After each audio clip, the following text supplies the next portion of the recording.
ഇങ്ങോട്ട് ഇറങ്ങി വാ ആശാനെ, ധൈര്യമായിട്ട് ഇറങ്ങി വാ, അവൻ ഇവിടെ തന്നെ കാണും. എത്രയായി മോനെ പൈസ? അതൊക്കെ ഞാൻ കൊടുത്തോളാം. ഇതൊക്കെ എന്റെ ഒരു സന്തോഷമാണ്. അവനിപ്പോ ഇവിടുന്ന് മുങ്ങോ?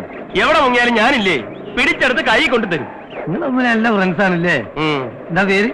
ബാലകൃഷ്ണൻ. നല്ല പേര്. പിന്നല്ലാതെ ബാലകൃഷ്ണൻ എങ്ങാനും ആയിരുന്നെങ്കിൽ നാറിപ്പോയേനെ. നിൽക്കുന്നു ബാലകൃഷ്ണൻ. പോടെ. ഹംസക്കോയ, നീ എന്താ എന്നെ കണ്ടിട്ട് മാറിക്കളഞ്ഞത്? കള്ള സ്വർണ്ണീയ എന്നെ കണ്ട് മാറിക്കളഞ്ഞ പൈസ. അവര് തമ്മിൽ അടിച്ചു തീർക്കട്ടെ. അടിച്ചു തീർക്ക്. എന്താ ബാലകൃഷ്ണ? ഒന്നുമില്ല പത്താച്ചേട്ടാ, ഇവൻ എന്റെ നാട്ടിലെ ഏറ്റവും അടുത്ത സുഹൃത്താ. വളരെ നാളായി കാണുന്നതിന്റെ സ്നേഹമായത്. എന്റെ മാതാവേ, കഴുത്തിൽ ഞെക്കി പിടിച്ചിട്ട് സ്നേഹം കാണിക്കുക. കംപ്ലീറ്റ് തൊലച്ചു. സമാധാനമായല്ലോ, അവരുടെ വഴക്കിന്ന് തീർന്നു പോയനെ. പോളെ എന്തോ നിങ്ങൾക്കറിയോ, ഇവന്റെ പെങ്ങള് പൊരാറിയിക്കുമ്പോ ഈ അംസക്കോയ ഉണ്ടായിട്ടുള്ളൂ ഇവനെ രക്ഷിക്കാൻ.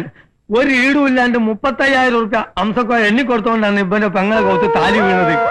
അംസക്കോയെ, മനുഷ്യന് ലോകത്തിലെ ഏറ്റവും വലുത് സ്നേഹ. പണം ഇന്ന് വരും, നാളെ പോവും, നാളെ വരും, മറ്റന്നാ പോവും, മറ്റന്നാ വരും. നമ്മളെ പേരെന്താ? മത്തായച്ചെന്ന. പണം ഇന്ന് വരും, നാളെ പോവും, നാളെ വരും, മറ്റന്നാൾ പോവും, 4 നാൾ ഒന്നായിട്ടൊരു പോക്കുണ്ട്. മത്തായച്ചെന്തൊരു പൈസ എന്തേ തരുവാന്ന്? ഒന്ന് പോടോ മാപ്പിളെ. എടാ, ഇനി ഒരാഴ്ചയുള്ളൂ എന്റെ നബീസുന്റെ നിക്കാഹിന്. ഞായറാഴ്ച നിക്കാഹിന് മുമ്പ് കാശ് കൊടുത്തിട്ടില്ലെങ്കിൽ ആ കല്യാണം മുടങ്ങി പോകും.